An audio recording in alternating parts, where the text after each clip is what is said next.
Hi, my name is Gerhard Schwantner. Welcome to Selling Power TV. Today we have the pleasure of meeting with Seeley Smith, and we'll talk about coaching. So you have a company called Sales Fuel.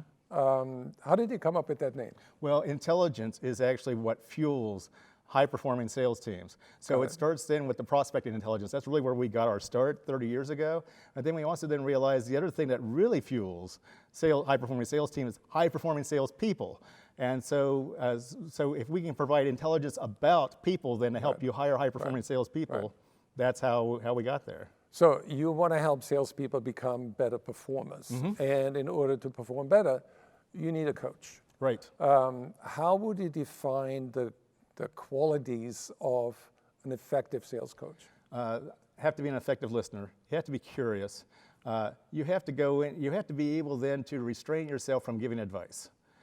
It's really all about them, and it's about their growth and development. The other thing is that you also have to realize that it is all about their development. So it's not a status check. Tell me about what happened with the McGillicuddy account, or I think you violated our company policy on X, Y, and Z. And actually, let them dictate and define what the agenda is going to be for your one-on-one sessions. But before that, though, it's also about being able then to identify areas of strengths and weaknesses so that you can play up their strengths and take advantage of those, but also take a look at the weaknesses and say, okay, how can I help this person get better at this area so that we can move their performance 5% to the positive? So are you saying that you, in the coaching conversation, you empower the salesperson to set the agenda items? I think so. I think it has to be a give and take. We just recently did a survey then of salespeople, and they tell us that in their one-on-one sessions that the sales manager actually talks most of the time. And that most of the time the conversations are centered around status checks, pipeline reviews, not necessarily about their personal development, and really not about their career development. And if you're dealing with a high-performing sales rep or whatever, and you're not having those conversations about their next step within your company, that puts you at risk of losing that person. So I read an article in Harvard Business Review where they say that sales organizations that use formal coaching on an ongoing basis, they usually get about a 27% increase in sales. So given all those facts, how come that not more sales managers are engaging in coaching?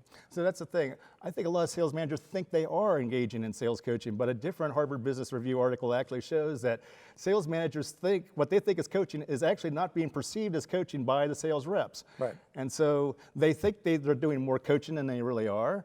And again, they think that the pipeline review or what happened with this particular account is coaching when that's really not what's happening at all. So I think that there's a disconnect there between what the rep is expecting from their coaching sessions, what the manager thinks that they should be doing, and they think that it's coaching, but it really isn't. So how do you correct that? It really starts with you can't fix what you can't see. And so the manager has to be able then to determine and see in each individual person, okay, here's an area where I can make a difference. And more importantly, here's where I can help them figure out the problem themselves and ask the right questions to lead them then to the solution. It's going to be far more powerful because they're already going to have the buy-in. But being able to know where those weak spots are, those soft spots are, I'm not just talking about sales tendencies as well. I mean, a lot of them are actually issues of people skills, the soft skills, that actually then bleed into the ineffectiveness in the sales skills. So taking a look at the soft skills and trying to improve on those, or the critical thinking, those are things that if you can identify them, you can be a better coach to help them, lead them to fixing that problem. Final question, how often should sales managers coach, and how long should a coaching session last? I think it's a great question. It really depends a lot on the type of business that you're in, the type of position that the salesperson is in. It also then depends on the level of development that salesperson is. A younger, less seasoned salesperson, for example, will need and actually demand more coaching. So you need to give it to them.